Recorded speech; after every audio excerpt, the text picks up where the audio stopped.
Bueno, soy Ortiz Luis Salvador, nací el 4 de agosto del año 53 en un pueblito, Tacorralo se llama, está en los límites con Santiago del Estero. El límite de Santiago del Estero es Catamarca.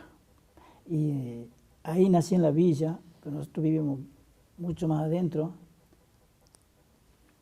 En ese pueblito no teníamos nada, no había agua potable, no había luz, nada.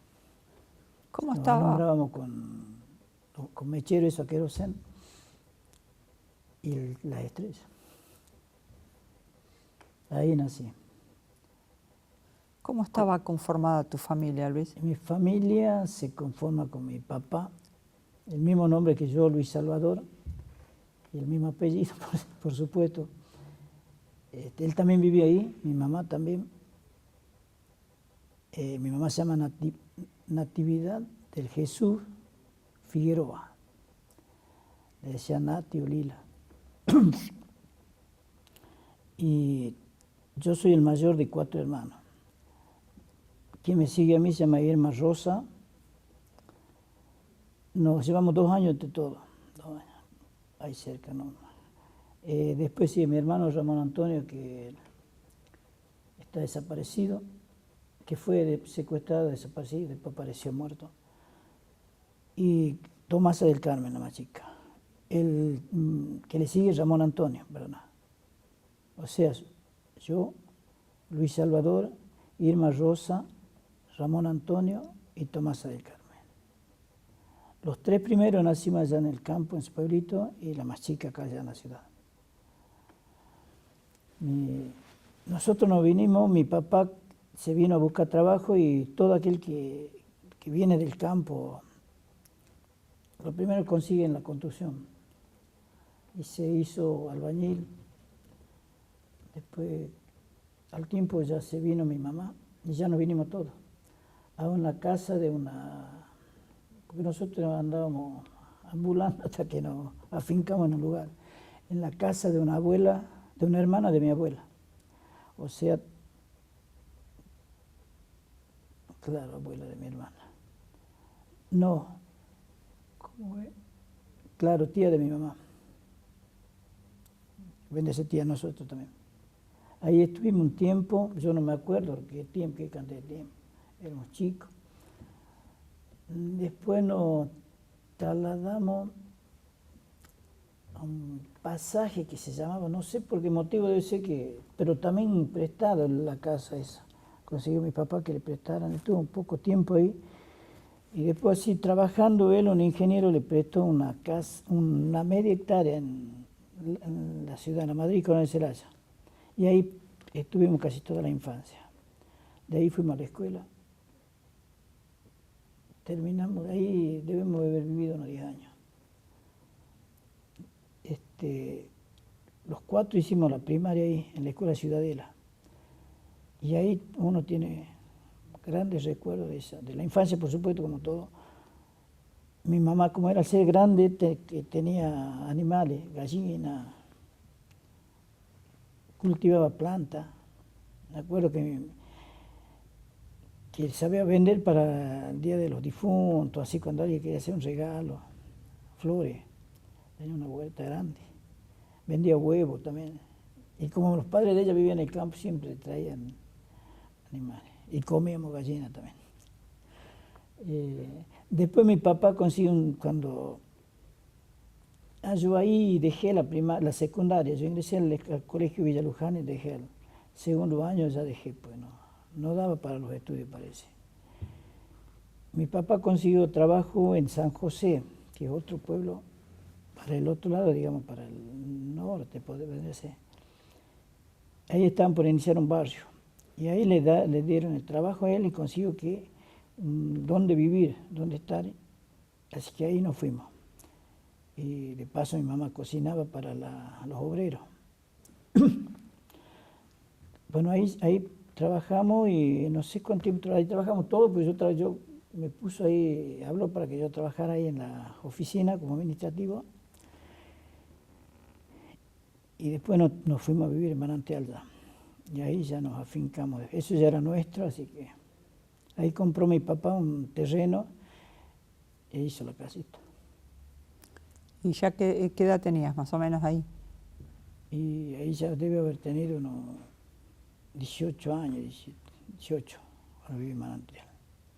¿Y tu papá o tus padres tenían algún interés por la política, algún acercamiento a la política? No, mi papá era peronista, pero no era que iba a militar, ni nada. Sí, por ahí iba a algún acto, pero por escuchar y más por estar presente. Y mi mamá nomás, como mi abuelo era radical, más bien tiraba para el lado de los radicales, pero así nomás no era de militar en nada, ni conversa de política. Salvo así, por ejemplo, una opinión sobre el momento actual, sobre las elecciones, sobre cosas así, pero sin mucha pasión, sin nada de esas cosas.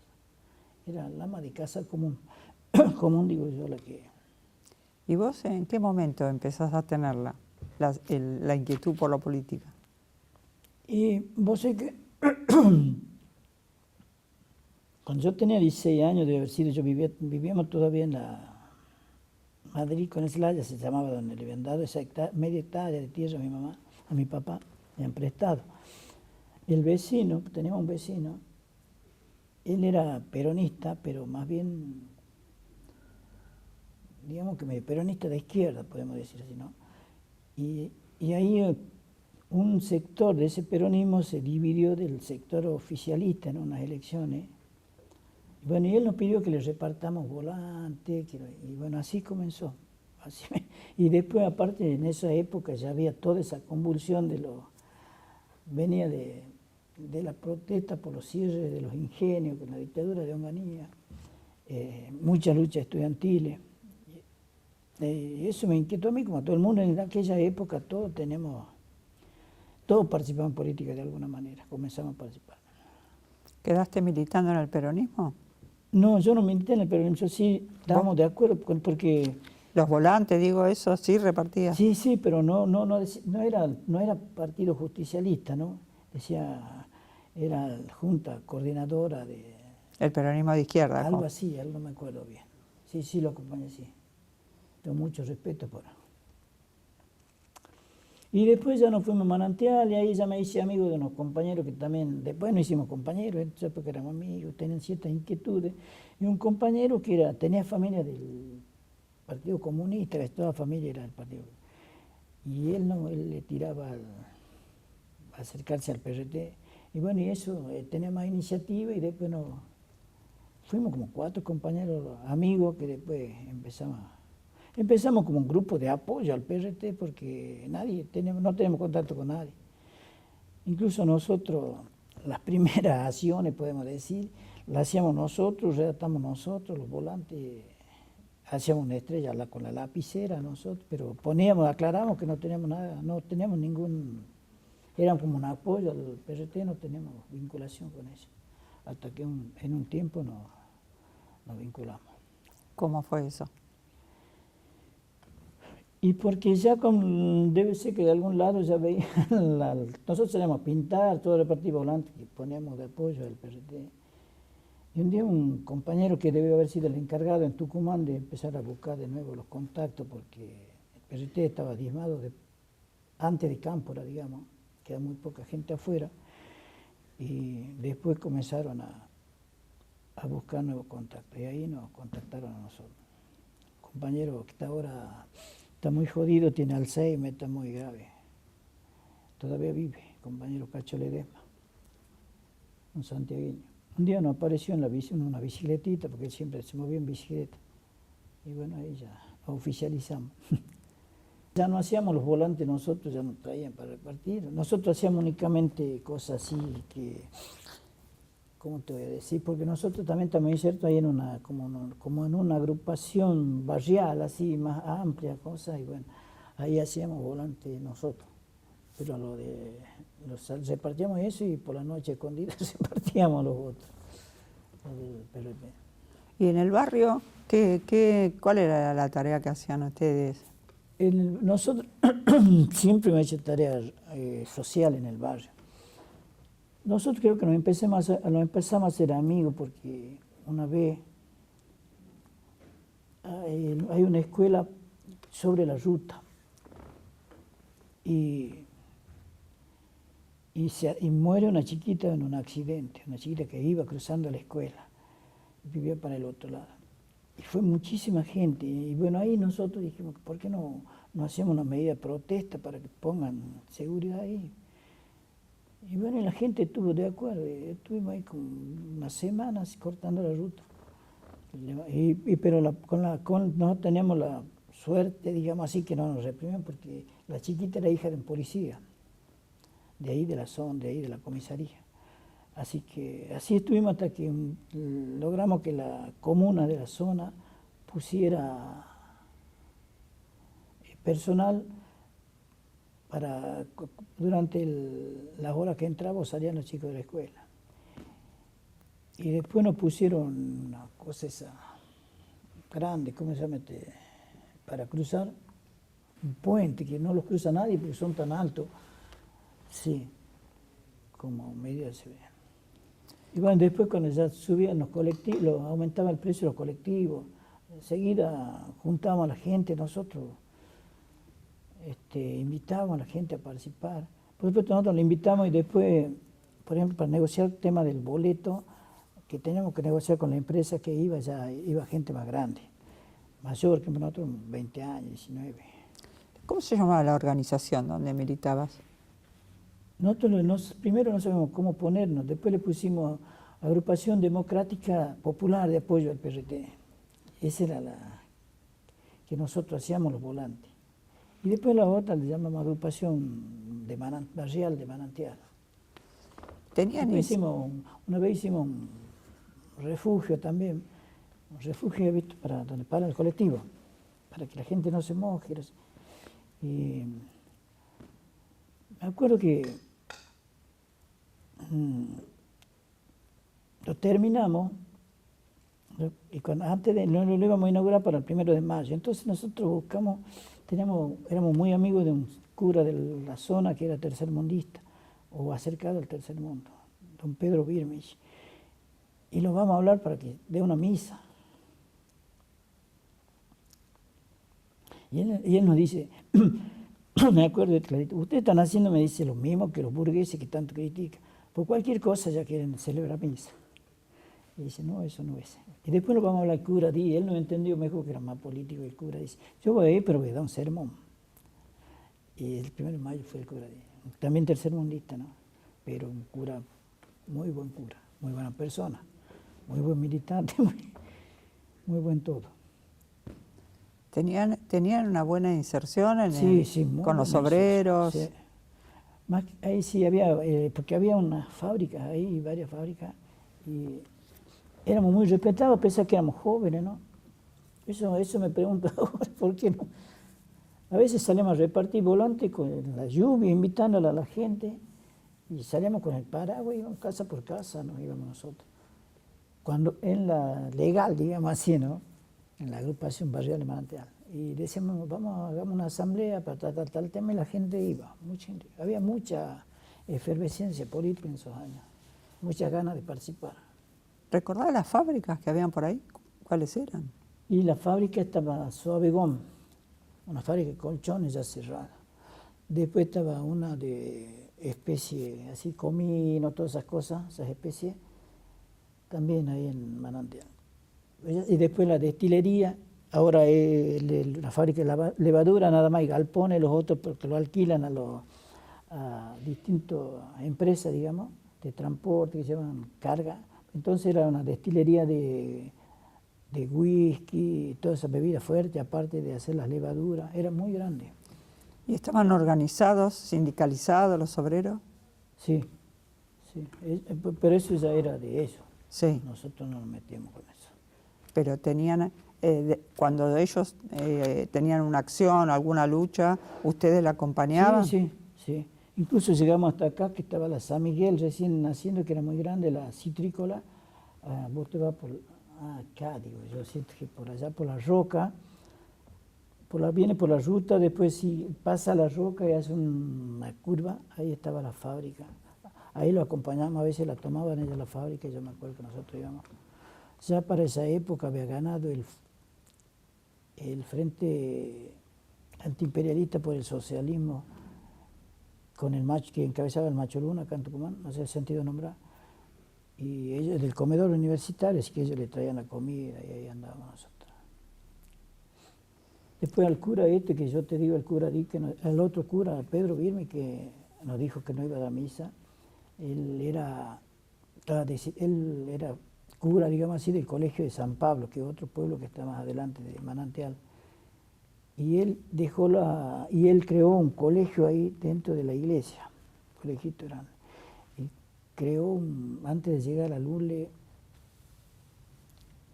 esos que trabajan la tierra, como algo de agronomía, colegio agrónomo, algo así puede ser, o escuela agrónoma.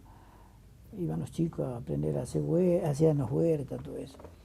Pero el cura este se dejó los hábitos y se casó con una monja que también dejó los hábitos, y ahí lo dejaron los corrieron del colegio. Y los chicos de ahí organizaron la toma del colegio, fuimos nosotros, estuvimos como más de una semana. Y después fue él a pedirnos que levantemos. Y este cura estaba ahí en San Pablo, en la iglesia, y en la iglesia de Manantial. En Manantial también. Recuerdo que él tenía buena relación con nosotros, que había compañeros de nosotros, amigos, que tocaban la guitarra, les gustaba el canto, algunos eran del Partido Comunista, otros eran peronistas, y nos invitaba a que vayamos a cantarle para el 24. En la misa, visto que se canta el 24. Así que iban a hacerle el coro los amigos. O sea, en ese momento había una integración entre pueblo e iglesia, Sí, o sí. por lo menos un sector de la iglesia. Sí. ¿Y hasta cuándo está como la agrupación colaborando, aunque esté dentro del PRT, y cuándo tenés una inserción más fuerte dentro del PRT? Bueno, la agrupación comienza a disolverse, digamos así, cuando ya la represión comienza a ser más fuerte, cuando ya comienza a haber represión. Yo me acuerdo que cuando ya empieza a funcionar la AAA, ahí ya, pues yo me acuerdo que yo en ese periodo del 74, creería, me tengo que hacer el servicio militar y me tocan la Marina de Guerra. Bueno, pero yo hice, y a veces venía, y en ese periodo había habido una racia en mi localidad. Hubo varios detenidos, más de 10. Y después de eso, no sé cuánto habrá habido, 10, 15. Después de esa racia, 4 fueron muertos por la TREA, al tiempo, ¿no? De esos que fueron detenidos en la racia, 4 de esos compañeros. Que yo estaba aquí en Tucumán, de licencia, digamos así, cuando los mataron los 2 primeros. Y bueno, y un muchacho, un compañero, me dice, vamos.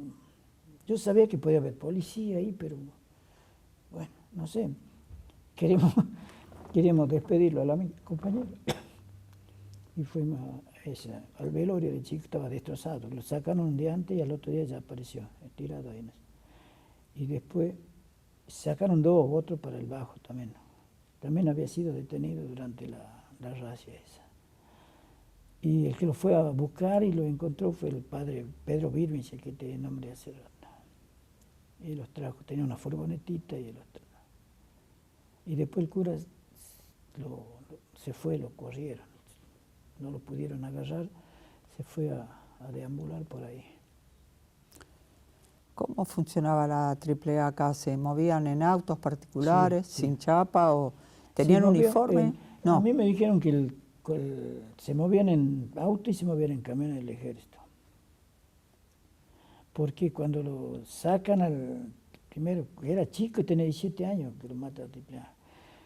La chica, se había juntado con la chica salió corriendo por atrás y ella dice que se bajó un militar y dijo, volvete, y le apuntó con el arma. Y subió y se bajó de la parte de atrás, ¿ha visto? De cómo vendría a ser de la caja, que eran así, con la metralladora. ¿Y andaban de civil también? Sí, andaban de civil. ¿Tuvieron infiltración en la agrupación ustedes? ¿Alguno se infiltró? Nunca supe. No supe. Pero, ¿cómo te decía? El trabajo legal e ilegal, al ser algo, el enemigo, es como vos enseguida supiste que era yo. En aquella época el enemigo en sí es más o menos, y como yo ahora, yo sé quién es Milico, yo lo huelo nomás de lejos. Yo pienso que ese era el trabajo que empezaron ellos. Y no sé si infiltrado, sí, pero sí puede haber sido por la delación, digamos así. Que alguien, mira, es algún policía amigo del ejército. Eso sí creo. Que después a niveles otros ha habido infiltrados, sí, de uno que he visto. Y en esa situación, en ese escenario, ¿cómo sigue la militancia en el PRT? Y en ese después después así fue breve, porque yo me acuerdo que fuimos cuando hacían las asambleas, lo del sindicato de la FOTIA, fuimos con otros compañeros que hacían, y después siempre hacíamos acciones, pero como PRT nunca yo participé en él. No es que no estoy de acuerdo, sino que nunca me tocó ir. Otros compañeros sí, de Manantial fueron, incluso fueron al monte. Y después yo hice el servicio, y por razones de seguridad nadie quería tener contacto conmigo, por supuesto. Y por los dos lados, porque yo podía pasar al ejército, informar si me agarraban, o otro podía decir al ejército, mira, es que está haciendo el servicio. O sea, y cuando salgo, a los pocos días ya me detienen. Y una semana había estado. Y yo venía, yo esas noches antes, o esa noche, venía acá, justo me encuentro con una chica que era de la agrupación antes. Me dice, Lucho, ¿por qué no te vas? Ya se han ido todos, se han escondido, si no lo han detenido. Y dice, andate. ¿Qué hacía aquí? Digo, ya me voy a ir, pues voy a esperar unos días. Y no me han dado tiempo de esperar esos días. Han detenido ahí. ¿Cómo fue? ¿De dónde te De detuvieron? mi casa. Yo esa noche estaba durmiendo y golpeo la puerta, siento los golpes en la puerta. Yo dormí en una pieza y en una cama yo, en la otra cama mi hermano, al frente de mis hermanas, y mi papá con mi mamá en otra. Entonces mi mamá se acerca y me dice, Lucho, la policía. Abríle la puerta. Y cuando mi papá le fue a abrir, y ahí lo golpearon, mi papá le pegaron, lo patearon. Y yo después me enteré, porque yo estaba en la pieza, yo me había sentado. Me dice, vos sos Lucho, sí, le digo, ponete la campera, dice. Yo me puse una campera vaquera y agarré un documento que tenía. Me dice, ¿tu hermano? Y mi hermano era chico, si a mí me detienen 20 años, yo tenía 16 años, mi hermano dice. Le digo, no está mi hermano. Le digo, mamá, ¿dónde está mi hermano? ¿Dónde está? No sé, me dice mi mamá, ¿dónde está esa niña? Y ya el jefe, después el jefe de la represión de acá, encabezaba, digamos así, por lo menos, era Albornoz. Yo lo reconocí que salían los diarios, todo, era un gordito, petizo, siempre andaba de anteojo. Y tu hermano, ¿dónde está? No está, le digo, mi hermano no está. Pues de ahí me sacaron a mí, y yo salí así, con la mano atrás, pero mirando. Y me metieron en el auto, un montón de vehículos. Y de ahí me dice, atarle los ojos a ese, le dice un policía. De ahí me ataron con un trapo. Y fuimos y en varias casas hicieron allanamiento. Creería que yo no han encontrado a nadie, creo. Sí, porque yo por el movimiento calculo que era la casa de otro compañero, pero yo sabía que ese ya se había ido. Ya se había ido de ahí. Y pues me llevaron a la jefatura. Y ahí estuve toda una noche. Así que vos sos Lucho, me decían y me hacían cagar. Y de ahí me llevaron a Famayá. Y en Famayá estuve unos 20 días. Y de ahí me vuelven a la jefatura. Y en la jefatura los días me blanquean, digamos así. Y la veo a mi mamá. Va mi mamá con mi papá. Mi papá no quería saber nada, que yo esté preso. Digo, yo voy a ir a la cárcel, le digo, porque yo ahí en ese día que estaba en la jefatura, traían unos compañeros de la cárcel que los llevaban al juez para que desmientan lo que habían dicho. Y ese me dice, ya está un poco mejor, dice, porque estamos todos juntos y aparte podemos caminar y hacemos trabajo manual, que yo no entre.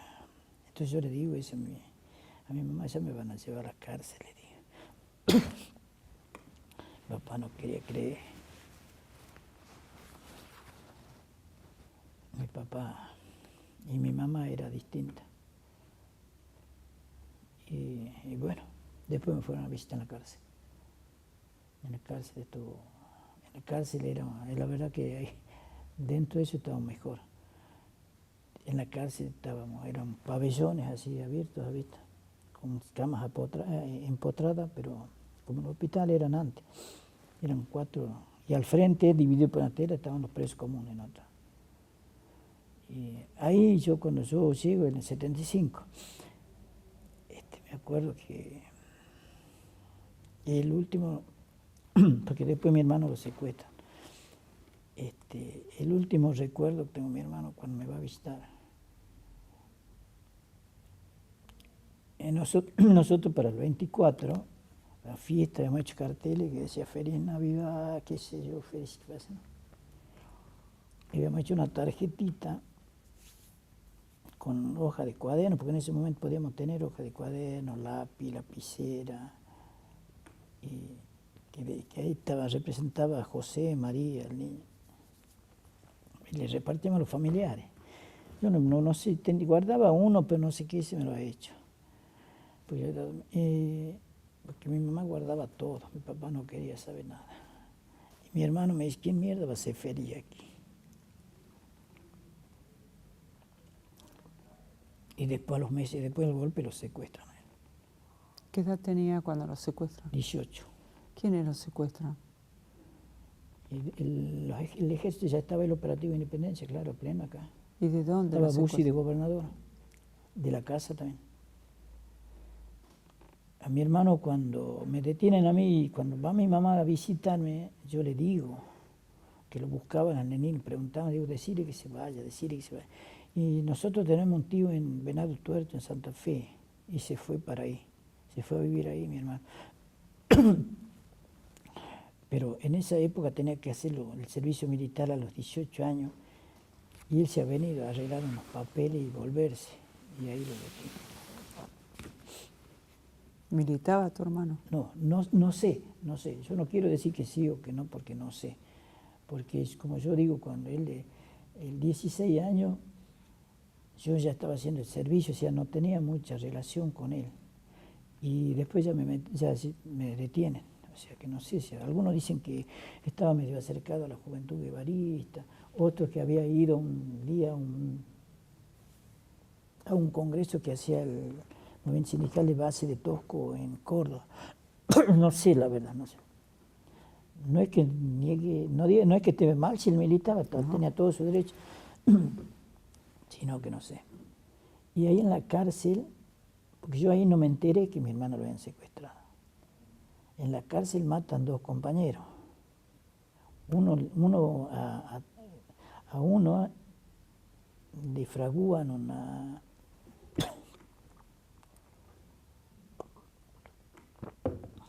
un intento de fuga una vez, que era mentira, y nos sacan a todo al patio golpeando, ¿no? Y cuando volvemos,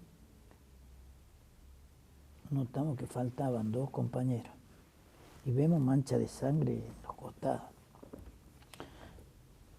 No supimos más nada, porque a partir del golpe nos cortaron la visita, todo, no tenemos visita, nada, no tenemos ningún contacto con lo que pasaba afuera. Después de ese pabellón nos trasladan ahí en la cárcel más hacia adelante, donde hay celdas ya individuales, un pabellón ya con celda. Teníamos una mirillita, así que ahí lo vimos pasar a uno de los que que faltaba. Y él después dice que él se había metido en el pabellón del frente, que no lo usábamos, porque ese pabellón, digamos, a la vez estaba dividido en 4 sectores. 2 lo usábamos y uno era para guardar la comida que llevaban los familiares y otro estaba de su padre. Y él se había metido ahí. Ya falleció el hombre, el compañero de muerte biológica, digamos. Y ahí nos contaron, porque tenemos nosotros una ¿cómo se llama? Mirilla. Una mirilla por donde veíamos para arriba, la cárcel de Villa Urquiza, creo que de 2 pisos, 3, y los presos comunes, arriba estaban los comunes, ellos nos contaron que lo habían muerto a Torrente, que lo habían exhibido como que lo habíamos muerto nosotros en ese intento de fuga. Después estuvimos así, aislados, muy malas condiciones. Y no sé qué tiempo era estado aquí, pleno invierno. Nos quitaron todo, ¿no? No tenemos nada de nada en la celda. Estábamos de uno y había un sector que estaban de a 2. Pero nos quitaron todo. Nos sacaban a bañar en ese frío, era el mes de junio, julio, Tucumán arde de frío. Y de noche, desnudo, mientras te pegaban con esa cachiporra. Y yo me acuerdo que no me olvida nunca, yo no sé cómo me había quedado una bolsita de plástico y 2 pantalones, porque yo andaba puesto 2 pantalones. Así que yo cuando llegaba la noche y me venía el sueño, se ponía en cuclilla, en un rincón sobre la bolsita esa de plástico. Después, no sé a qué tiempo, despertaba temblando y empezaba a caminar, hasta que me volvía el sueño, me volvía a despertar después, temblando del frío, y así lo pasamos. Teníamos la celda, no salíamos recreo, no salíamos a ningún lado, no nos entraba el sol porque teníamos la ventana, no habían soldado. Y así no me acuerdo qué tiempo. Después, ahí, estando en esa situación, un día lo sacan a un compañero que era del peronismo revolucionario, Suter, era muy amigo mío, y no apareció mal. Y después le entregaron a la familia diciendo que había muerto de pulmonía. Algunos dicen que lo mataron con una inyección, no sé. Pero él andaba bien, estaba bien. Nos trasladaron a Sierra Chica después, a mí, a algún otro lado, no sé. A mí, a otro grupo de compañeros, la mayoría. Ahí sí nos dieron colchón, recién fue como volver. Y ahí fue mi mamá un día y me contó lo de mi hermano. Fue exclusivamente a eso. Y bueno, pero uno en esa época nunca pensamos que la desaparición iba a ser para siempre.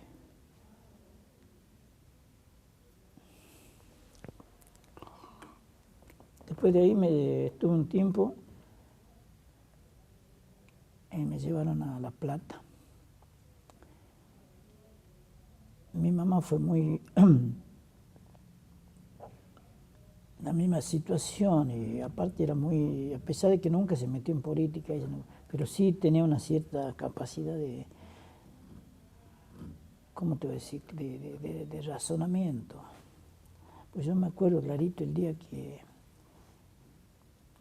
ahora parece que fácil, pero no era en esa época, cuando el fusilamiento en Trelew, en Rawson. Yo iba a mi casa y me dice, ¿escuchado, Lucho? No, le digo. Lo han muerto, dice, los chicos en Rawson, en la base esa, ¿no? Que le han querido inventar un intento de fuga, dice. ¿Cómo se van a querer fugar? Me dice, si cuando tenían las armas la han entregado. Después como tenían así esas cosas que enseguida te sacaba sus conclusiones, digamos, ¿no?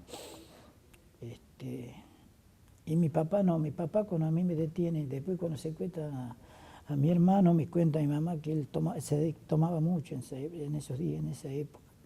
Tomaba, renegaba, puteaba. Y siempre ya venía, miren, ya va a venir. Y por eso yo digo, cuando a mí me largan de La Plata, el único que estaba en la casa era mi papá. ¿Estuviste en la unidad 9 de La Sí, Plata? en la unidad 9. Ahí también estuve en La Plata. Y andan en distintos pabellones, ¿no? Desde el que le llamaba la Siberia, que era uno más frío que la mierda, hasta el pabellón 3, que estaba al frente del pabellón de la muerte. Ahí también un compañero se suicidó. Yo estuve en el pabellón mío, se suicidó un compañero que andaba deprimido. Nosotros ahí va como en Sierra Chica y en el comienzo también en Villa, teníamos calentadores a querosén y tomábamos mate. Y este chico estaba solo en la celda, a veces, en algunas estábamos de dos y era preferible estar de dos porque conversaba.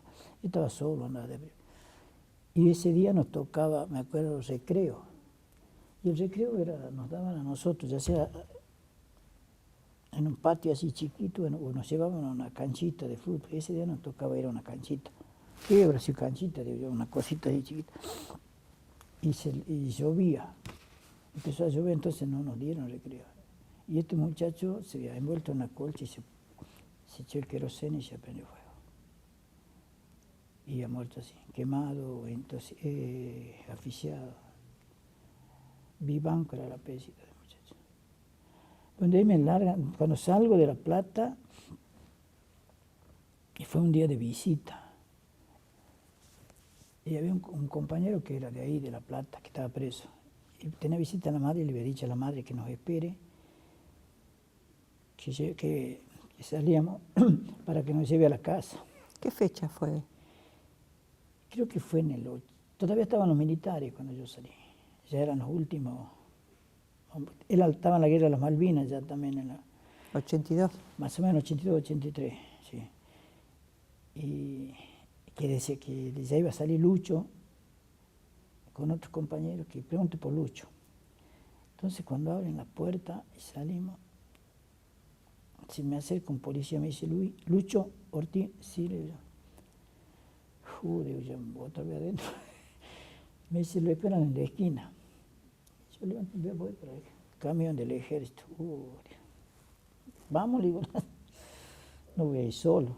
Y estaba la señora ahí esperando. Así que ella nos llevó a la casa, dice. Y a los días ya me vine a mi casa. Y en mi casa estaba mi papá solo.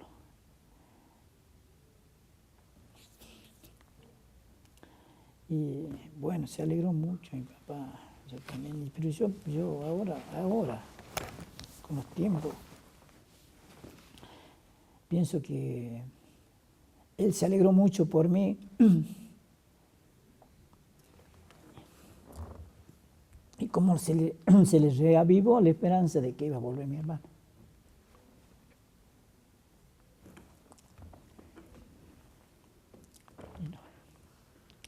Y después como yo te digo antes, tenía mucha inserción en el barrio. Ese mismo día me fueron a buscar, salí a saludar a la gente, me llevaron a una confitería.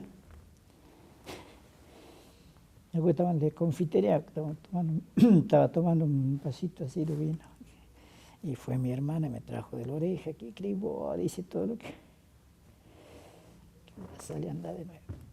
Y estaba compartido. Después, como aparte jugaba la pelota, me gustaba, así que cuando llegó el domingo me fui a la cancha. No le sentí ese choque que entre salí de la cárcel y volví.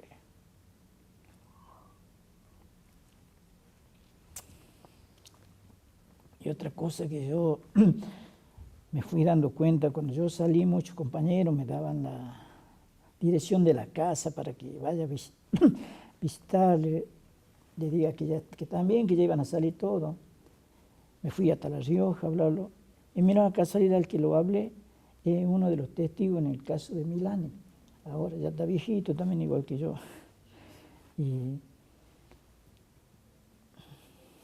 fui a la casa de desaparecidos y fueron familiares de desaparecidos. Y todo bien con ellos, yo sé con la madre, con las madres. Pero yo me daba cuenta que después me di cuenta, que me daba cuenta, que ella, como decía,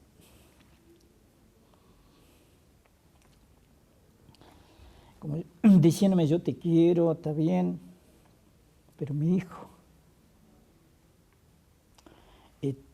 Después mi mamá se conoció, después que lo secuestran a mi hermano, al tiempo se conoció con otras madres que tenían mismos problemas y comenzaron a reunirse en una iglesia. Después ella ingresó a la Madre Plaza de Mayo, porque en ese momento no había Madre Plaza de Mayo. Ingresó a Madre Plaza de Mayo y yo cuando salí la acompañaba, porque yo salí con libertad vigilada, pero yo hice un par de meses que yo tenía que toda la semana firmar en la comisaría. Yo tenía un radio de acción por hasta dónde podía salir, más de ahí no podía pasarla. Dentro de ese tenía que tener un trabajo, y el único trabajo que yo tenía era gracias a mi viejo, que él laburaba en la construcción, así que él me llevaba y ya con eso. Pero después yo me di cuenta que no iba a volver a preso, porque ya los milicos ya no estaban en eso, digamos, de volver a detener gente. Y yo la acompañaba a mi mamá y ahí conocí un montón de madres, que lamentablemente la mayoría ya no está, por razones biológicas. Con el problema no sé si con este horror, digamos, problema horrorífico, digamos, del desaparecido. Y mi papá, con mi papá, la última anécdota que yo, no sé si anécdota, pero que me pone mal, cuando yo nazco, dice que mi mamá le dice, que cuando él va a ver me dice, me contaba mi mamá, dice que él le dice, ojalá tome un vino, ojalá comparta un vino alguna vez con mi hijo. Y cuando yo salgo, yo trabajaba con él, me dice, al frente había un bar, y me dice, vamos a tomar una cerveza.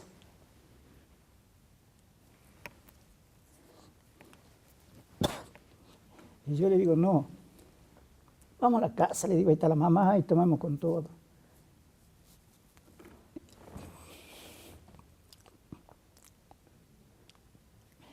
Y después yo me doy cuenta que lo que quería era eso, compartir un vino conmigo.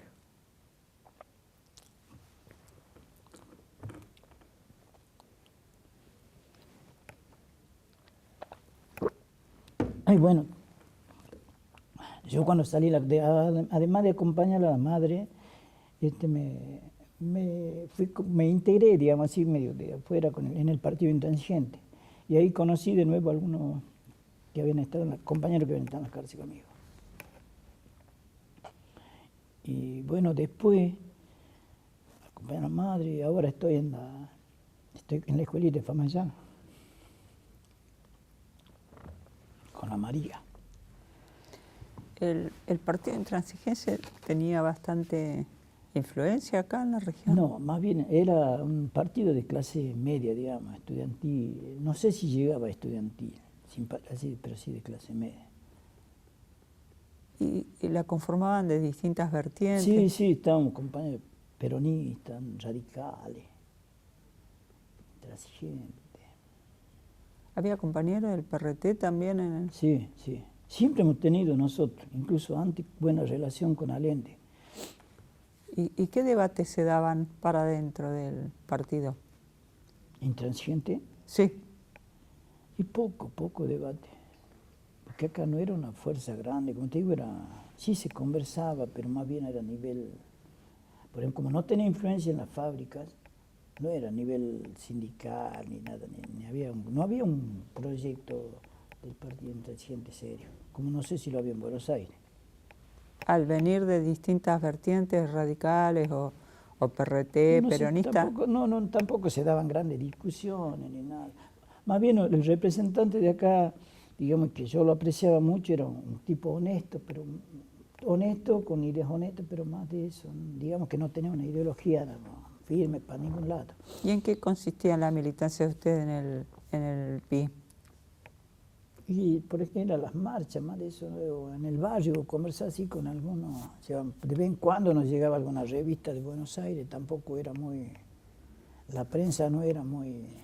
Del Pino era muy a nivel nacional, en todos lados, que llegaba como en aquellas épocas que nosotros la prensa la llevábamos hasta el último rincón de fábrica, barrio, pueblo. ¿Estuviste mucho tiempo ahí? Y no, porque una vez habré estado un año, será, pues enseguida se disolvió. Yo no sé si con la muerte de Allende ya se fue todo, chao. Se disolvió todo. Aparte acá estaban divididos, incluso que éramos poquitos, estaban divididos. Era porque es costumbre ya de tradición. Y al disolverse, digamos, ¿para dónde fuiste? Y quedé con los organismos de derechos humanos. Quedé con los organismos de derechos humanos. ¿Y qué No está? quise, me invitaron a formar, a volver, a reorganizar el PRT. Digo, no, el PRT ya parte de la historia ya. Que era como otra sigla, ¿no? Yo creo que no hay problema de siglas, ya ahora el que tiene que crear algo de las generaciones nuevas. Nosotros podemos aportar nomás, eso es lo que yo pienso, ¿no? Trabajar en lo social, en lo sindical, en lo barrial. Sin decir yo soy esto, pues ya no soy nada. Mejor era, pero en estos momentos yo soy uno más de ustedes. Tus padres, cuando en relación a la desaparición de tu hermano y esos 5 días que también vos estuviste en calidad de detenido desaparecido hasta que te blanquean, ¿hicieron denuncia en algún lado? Sí, no, yo estuve como 20 días desaparecido allá en Famayá. Sí, mi mamá presentó mucho habeas corpus. A mi mamá, una vez, por mi hermano, una vez le ha venido un radiograma del ejército. Que decía, su hijo, Ramón Antonio Ortiz, fue junto con Oscar Holkin, que no tenía nada que ver con mi hermano. No lo habían secuestrado a mi hermano con Holkin. Mi hermano lo habían secuestrado con otro muchacho de Manantial de apellido Gianfrancisco. Dice, fueron detenidos por las Fuerzas de Tareas Conjuntas de Famayá, pero fueron liberados, ya fueron liberados. Que nos mandaron a la jefatura a mi hermano. Y nosotros nos enteramos porque en el juicio, de estos juicios de lesa humanidad, testimonia un muchacho de apellido Clemente, creo que era montonero, acercado a Montonero, y él, mientras estaba en la jefatura, parece que tenía cierta colaboración con los militares. No, esto no es, esta opinión me parece que tenía cierta colaboración con la jefatura, pero a la vez iba escondiendo, parece, papeles que él podía.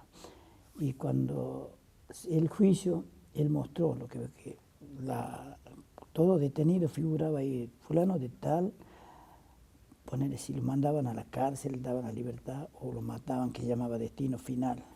Y ahí nosotros vemos Ramón Antonio Ortiz, destino final. Y al tiempo nos hicimos análisis de sangre y encontramos unos restos ahí en el Pozo de Vargas. ¿Qué año fue eso? ¿Cuándo fue? Y fue hace 2 años, 2. No hace mucho. 2016. No, sí, estaba la Cristina. Ya pasan los años muy rápido. ¿Estaba Cristina Kirchner? Claro. 2015, 14, por ahí. Claro. Ya en el último periodo, pero últimos años ya, pero estaba ella.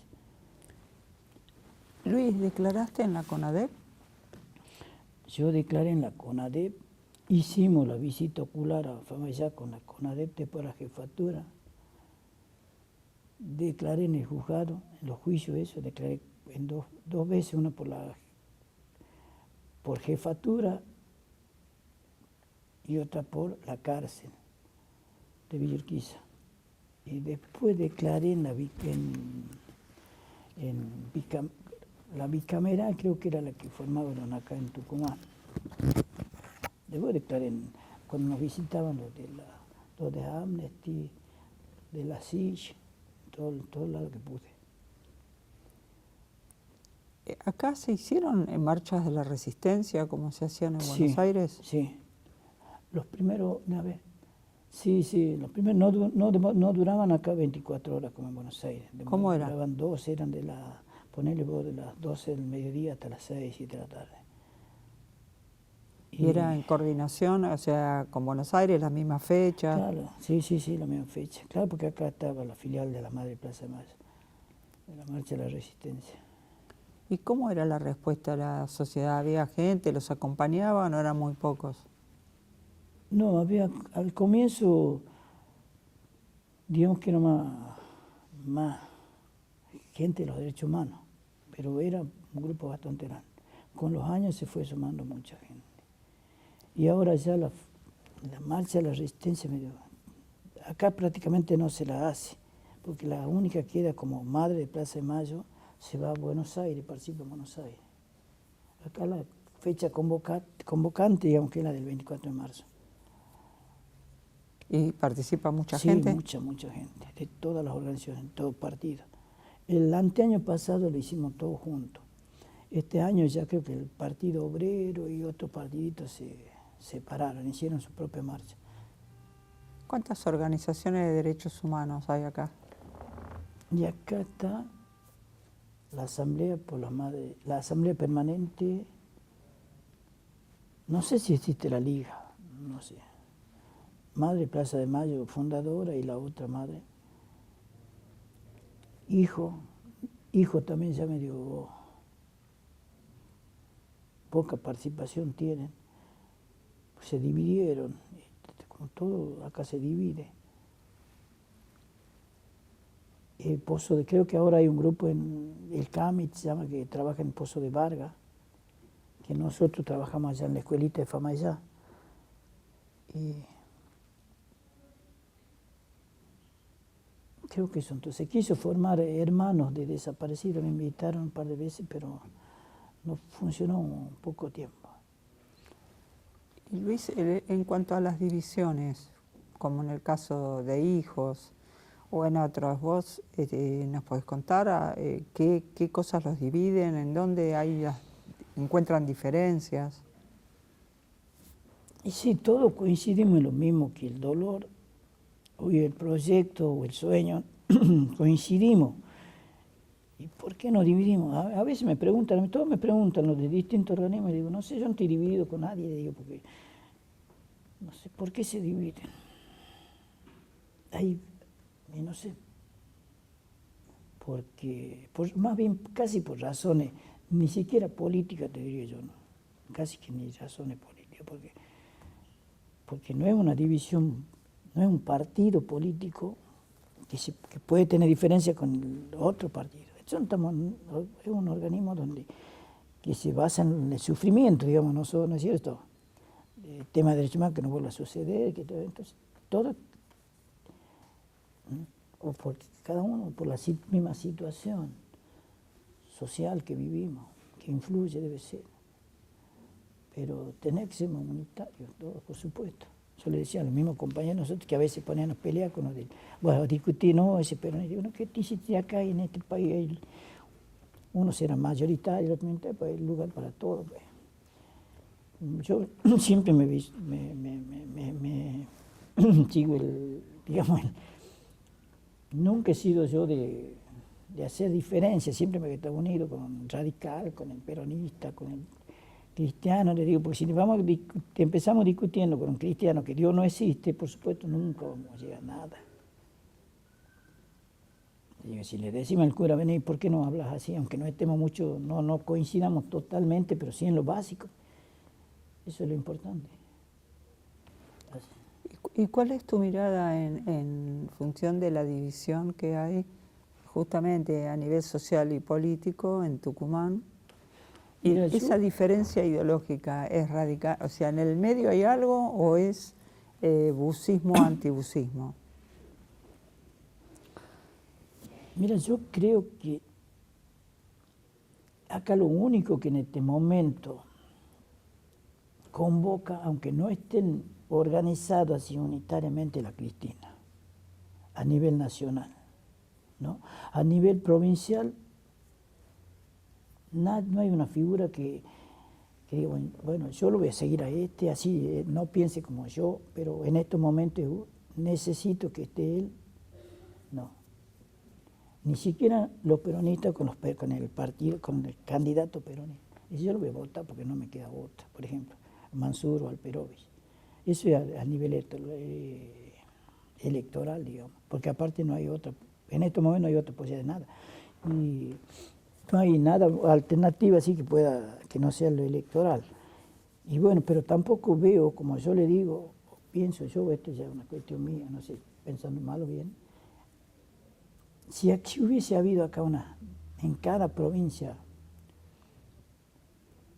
una Tupac Amaru que acompañara el proyecto, quizá no hubiera pasado lo que pasó tan fácilmente, porque se arrasó, como lo dicen ellos mismos, arrasamos con todo y nadie nos dice nada. No tenemos una oposición al que lo estamos haciendo, golpeamos fuerte. Y por eso la destruyeron a la ¿cómo se llama? La Milagro Sala, porque era la única. Que sin reivindicarse, en un momento kirchnerista, ahora lo hace cristinista, no es cierto, kirchnerista, pero en aquel momento estábamos todos agrupados ahí. En Jujuy yo me acuerdo que estaba la foto de Evita, la del Che Guevara, la de Fidel Castro, había estrellas 5 puntas, había estrellas de las otras. ¿Cuántas son las de la estrella federal? O sea, era unificado todo. Y eso no hay. No sé cuándo irá a ver tampoco. Irá a ver. Parece que hay que formar algo, un movimiento, una especie que no. Yo digo, por más que gane, digo que gana Cristina tiene que ganar con varios sapos alrededor. Entonces, pero si vos formás algo independiente, acompañando, bien firme, entonces ese sapo no va a poder ir muy allá de los intereses populares, no sé si me entendés o no. En la actualidad, yo pienso que la derrota nuestra, ¿no es cierto?, a muchos sectores que quedaron, que no tenían ningún compromiso político, digamos, sino más bien quedó como que al no meterse ellos en nada, no le hicieron nada. Y a los que le hicieron era justamente a los que intentaron hacer algo. Y a mí me dice un amigo una vez, me dice, yo creía en ustedes, pero después me di cuenta que estaba equivocado. Claro, él se dio cuenta cuando nosotros empezamos a perder y los medios, toda la propaganda, nos tiraba a nosotros abajo y al malo, digamos, lo hijo de puta arriba. Y entonces él tiene, por el miedo, por el tos, por la falta de una fuerza ideológica que tenía él, como tenía gran parte del pueblo, hace que lo admire que está arriba. ¿No es cierto? Y yo creo que ese miedo y esa derrota total que tuvimos nosotros hace que el pueblo no tenga más la suma de los políticos, que en su mayoría eran corruptos, que se adueñan, digamos, la democracia, hace que el hombre fuerte sean los militares, ¿no es cierto? O sea, ya no había el sector que se le iba a revelar a los militares, quedaba la parte vacía, la parte que sumisa, digamos, ante eso. Y eso se trasladó en las elecciones donde gana Bussi. Acá gana Bussi, creo que 2 veces gana, y una le hicieron trampa, por eso no ganó, no asumió. Pero ese mal ejemplo de los políticos, y para allá no había nada, ¿no es cierto? Más para la izquierda no había nada, digamos, entonces queda como el sector duro como el ejemplo.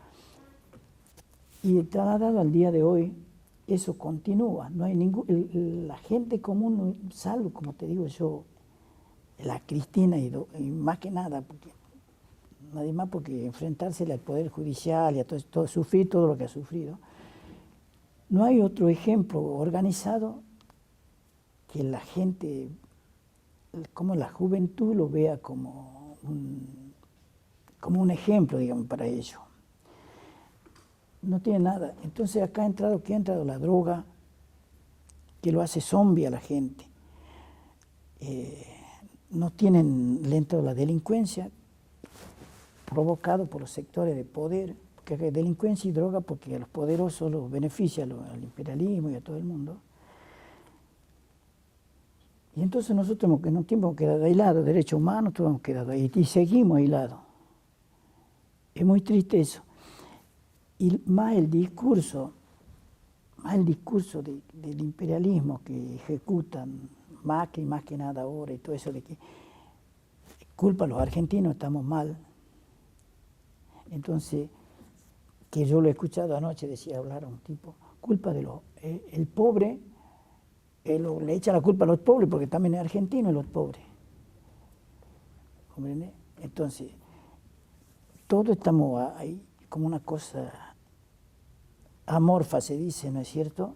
Eso fue aprovechado por los que manejan los hilos del poder. Y yo creo que aquí y lo más doloroso es que Bussi va a volver a sacar votos. Y en los sectores pobres. Bussi, chicos, sí, va a andar ahí ser como tercera fuerza. Y que un tipo que haya muerto a tanta gente siga como que reivindique, digamos, la figura de su padre. Vos lo has visto el spot de él para las elecciones. El ejército pateando a los presos, porque es que él va a construir una cárcel para 10.000 personas, es realmente terrorífico. Y tiene seguidores. Y ahí es como nos ponemos, salvo como te digo, no hay una organización, un movimiento, algo que vaya llegando a la gente. El peronismo acá se dejó manejar por punteros que responden a la derecha de última, que no le importa, que daban los planes, los subsidios, sin importarle un pedo, si la necesitaba, porque esa falta de darle un compromiso ideológico a la gente fue lo que lo llevó también a la derrota, porque al último lo acostumbró a la gente, digamos, se acostumbró la gente a que si vos no le das algo, le da lo mismo, va y lo vota el que le da. ¿No es cierto? Y entonces ahora la esperanza era que tenían un auto, como aquí iban a tener 2 autos, algo así. O el pobre tenía una Nebu, con el otro iba a tener 2 Nebu, el chiquito. O ya no iban a necesitar de ir a la escuela, ya le iban a dar la plata para que quede en la casa. ¿No? Eso también fue lamentablemente y la misma Cristina reconoce, cuando ella dice, nos faltó explicarle a la gente por qué le dábamos, o por qué obtenían esas cosas. Y la gente entonces no lo vio como un derecho, lo vio como una obligación del otro de darle. Y ahora como lo mantiene, seguimos la misma, por lo menos acá en Tucumán. Acá el candidato a delegado comunal le da 500 pesos a cada votante, pero tiene que estar ahí en la sede para que impresione que hay mucha gente, entonces va con la familia y después pasa a retirar la plata. Lamentablemente, vergonzosamente así. ¿Quién hace eso? ¿Cómo se llama? El candidato de acá, y creo que lo han denunciado del candidato de acá por el Frente Justicialista, el que está actualmente de delegado. Y creo que han denunciado que en otra parte también así. Hubiera la cantidad, yo no sabía por qué había tanta gente en la sede de ese tipo. Me dice, no, así estamos, lo apoyamos a fulano de tal, y después me entero que le dan un plan, le dan un plancito, digamos. Creo que viene un plan de poner no sé de cuánto, para y lo dividen en varios. Y acá entre los candidatos, van a que definirse entre uno o entre Mansur y Alperovich, porque el otro es peor, el otro es de Cambiemos. ¿Y cuándo vamos a llegar a más? No sé. ¿Cuándo vamos a ser realmente una alternativa popular? No sé. Creo que es para conversarlo largo y entre mucho. Nosotros nos queda la experiencia o decir que hemos intentado como este testimonio y los compañeros que ya te van, para colmo esto no es ni masivo, ni va a llegar a la gente. como yo fui a declarar la bicameral, como cualquier cosa la prensa la tapa. Yo veo los canales de televisión porque no me queda otra.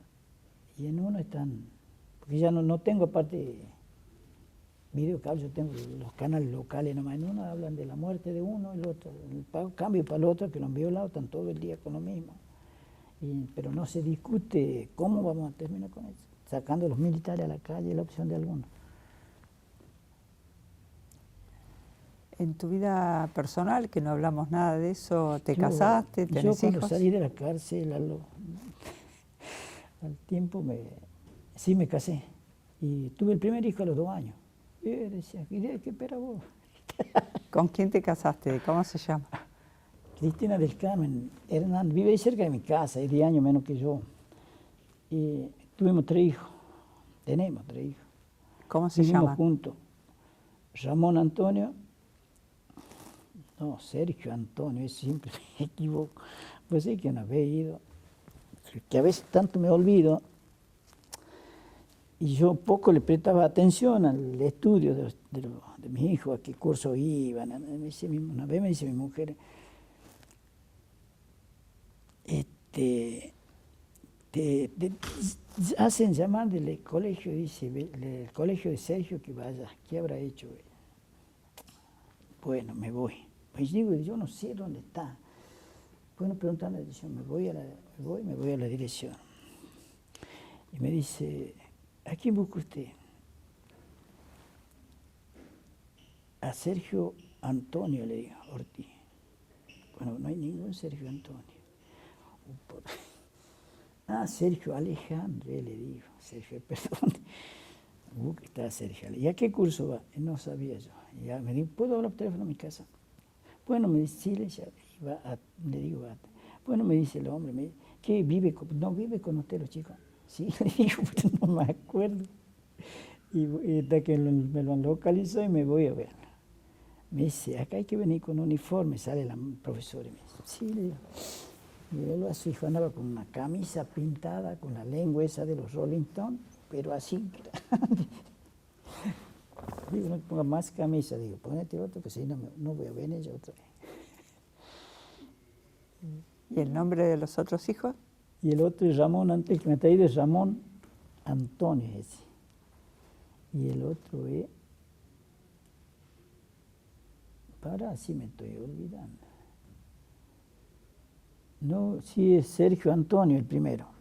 El otro, el que me ha traído es Ramón Antonio y la más chica es Viviana. Eso es más fácil porque tiene uno solo. Sí. ¿Y la edad de cada uno? Y el mayor tiene 29, ya va a cumplir 29, y este 28 y la chica 25, 26. ¿Te han dado nieto alguno? No, ninguno. Sí, he tenido un nietito y ya falleció. Justo esos días que yo tenía que declarar en mi juicio por Villa Urquiza, por qué factura, no me acuerdo. Ya tenía 3 mesitos, chiquito. Estaba resfriadito, parece que de eso fallecido, no habrá podido respirar. Esa famosa muerte súbita. Esos días. Ese fue el único nieto. ¿Querés agregar algo más?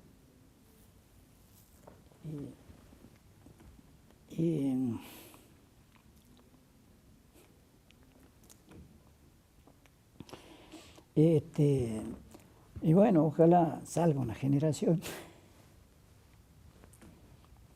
como aquella, de los 60, 70. Va a salir, indudablemente, ¿cuándo? No sé. Y esperemos que no lo volteen a Maduro tampoco, porque ahí se afirma Evo y Ortega y la posibilidad de Correa y que vuelva Lula y ahí vamos a ir mejorando. Y la Cristina acá, porque nosotros nos empezamos a organizar como expreso, pues te digo, nosotros tenemos un colectivo de expreso que también se dividió. Fue gracias a Néstor Kirchner que él nos apoyó cuando, a los pocos años que él asumió, pues los compañeros de donde fue Trelew hicieron un acto ahí en homenaje en el aeropuerto. Y de acá fuimos, nos ordenó que nos provean de pasaje al que pudiera ir. creo que una pensión también para los ex militantes. Los ex compañeros militantes, así hayan estado presos o hayan estado en campos de concentración. Que la luchamos, por supuesto, fuimos, porque hemos visto las trabas burocráticas, andamos varios años hasta que la aprobaron. Y estamos así que este hijo de puta la que debe querer sacar, pero... ¿A quién te referís? A Macri. Déjanos un mensaje y terminamos. Esto, como yo digo, este testimonio, como las declaraciones que yo he hecho en los juicios y ha hecho tanta gente, indudablemente tiene un valor histórico, aun cuando hoy no sea muy difundido, pero con los años y con la historia, es como decir, bueno, como dijo alguien antes, la historia juzgará. Gracias.